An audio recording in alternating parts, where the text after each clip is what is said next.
हुजूर की पैदाइश देखें।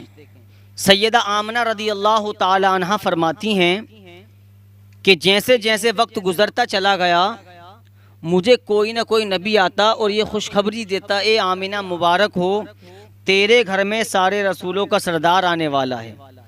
आप फरमाती हैं कि जैसे जैसे दिन गुजरते चले गए, दिन गुजरते चले गए, मैंने क्या देखा कि जो मेरा जो तकिया था उससे भी खुशबू आ रही थी, यानी उस तकिए में से भी खुशबू आ रही थी। कुछ सरदार लोग मक्का में जमा हुए और हज़रत अब्दुल मुत्तलिब रदी अल्लाह ताला अन्हु से कहने लगे, ए अब्दुल मुत्तलिब, क्या तुम्हारे बेटे की बीवी आमिना क्या सोग नहीं मनाती है?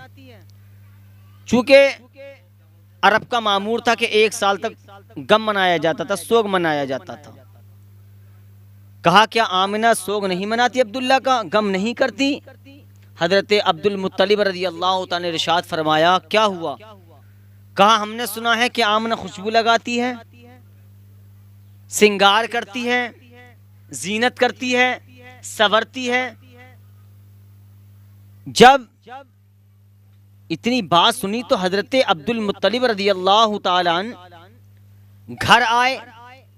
आने के बाद में अपनी बीबी फातिमा, यानी कि हमारे आका अलैहिस्सलातु वस्सलाम की दादी का नाम फातिमा था, हजरत फातिमा रज़ी अल्लाह ताला अन्हा, कहा ये फातिमा जाओ आमिना से पूछो तो सही कि ये अब्दुल्ला का गम नहीं मनाती, क्या सोग नहीं मनाती?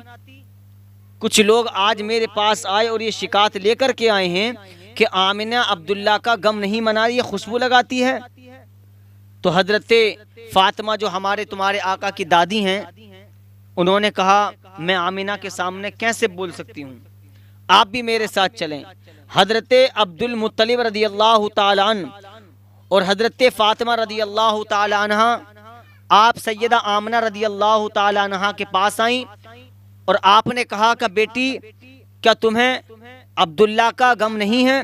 क्या मेरे बेटे अब्दुल्ला का गम नहीं है? मेरा बेटा दुनिया से रुखसत हो गया और तुम जीनत कर रही हो, अपने आप को संवार रही हो, खुशबू लगा रही हो। अर्ज करती हैं, ए बाबा जान, मैंने कोई खुशबू नहीं लगाई है। तो कहा हमने ये सुना है, मक्का की औरतें कह रही हैं कि आमिना कोई खुशबू लगाती है, सिंगार करती है, ये अब्दुल्ला के इंतकाल का शोक नहीं मना रही, गम नहीं मना रही, ये खुशबू लगाती है और गलियों में टहलती है। जब इतना सुना तो सैयदा आमना रज़ी अल्लाह ताला अन्हा ने कहा, बाबा जान, बात ये नहीं है, बात मेरा कोई कमाल नहीं है, कमाल की बात ये है जो तुम्हारे बेटे अब्दुल्ला की अमानत मेरे शिकम में है। मैं जिस गली से भी जाती हूँ वो गलियाँ महकने लगती हैं। कहा क्या कहा? कहा हाँ, जो मेरे शिकम में तुम्हारे बेटे अब्दुल्ला की अमानत है, अल्लाह अकबर, मैं जिस गली से जाती हूँ वो गली महकने लगती है। कहा रुको, आप अंदर जाती हैं, अंदर जाने के बाद में तकिया उठा करके लाती हैं। कहा बाबा जान, इस तकिए को सूंघो।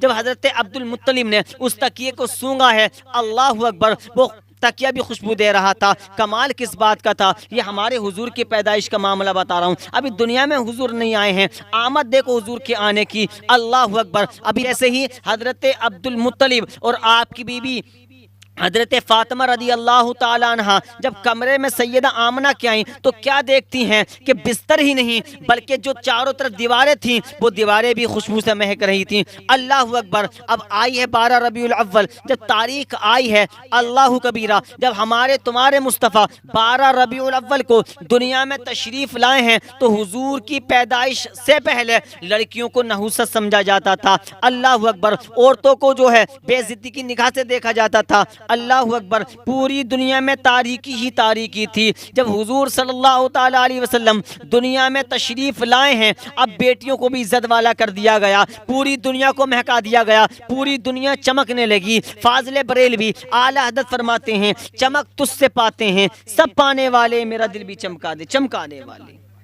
ये हुजूर की पैदाइश का मामला है, ये हुजूर की आमद का मामला है। सैयदा आमना रज़ी अल्लाह ताला अन्हा फरमाती हैं कि जब मेरे बेटे मोहम्मद सल्लल्लाहु ताला अलैहि वसल्लम दुनिया में तशरीफ़ लाए, मैंने क्या देखा कि मेरे बेटे की आंखों में सुरमा लगा हुआ है, सुभान अल्लाह, मेरे बेटे के सर में तेल डला हुआ है। अल्लाह अकबर। ये हुजूर की पैदाइश है प्यारे मुसलमानों। आज तक कोई बच्चा ऐसा पैदा नहीं हुआ, आज तक कोई बच्चा ऐसा पैदा नहीं हुआ जैसे हुजूर तशरीफ लाए थे। अल्लाह तबारक व तआला ने अपने महबूब के कदमों के सदके में उन बेटियों को इज्जत वाला बना दिया। यह है हुजूर की पैदाइश। प्यारे मुसलमानों, गुजारिश है आपसे कि जब 12 रबीउल अव्वल आए तो अपने घरों में चरागा करें, अपने घरों को सजाएं, हुजूर की आमद पर झंडा लगाएं, अपने बच्चों को आका अलैहिस्सलातु वस्सलाम की शरीयत के बारे में बताएं, अल्लाह तबारक व तआला की अहकाम पे चलने का हुक्म बताएं, खुद चलें ताकि हमारे बच्चे हमें देख करके चलें। जैसे कोई बाप नमाज पढ़ता है तो उसके बच्चों के अंदर भी नमाज की आदत आती है। हजरात मोहतरम, मैं हुजूर की बात करने लगा हूँ। आला हज़रत फरमाते हैं, वो जो न थे तो कुछ न था, वो जो न हो तो कुछ न हो, जान है वो जहान की, जान है तो जहान है।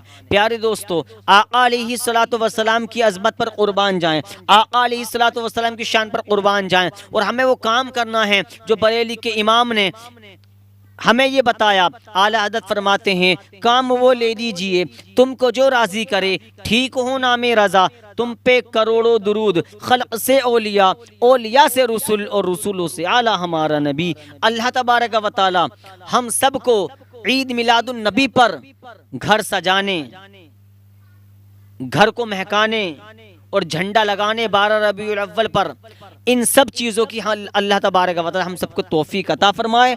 हम अपने घरों में चरागा करें, लाइटें वगैरह लगाएं, झंडा लगाएं, और हुजूर की आमद से पहले पहले हमें उन कामों से तौबा कर लेनी है।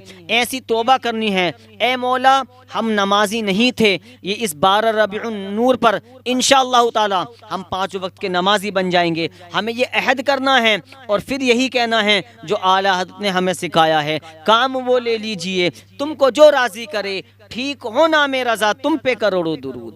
अल्लाह तबारक व तआला हम सबको अमल करने की तौफीक अता फरमाए।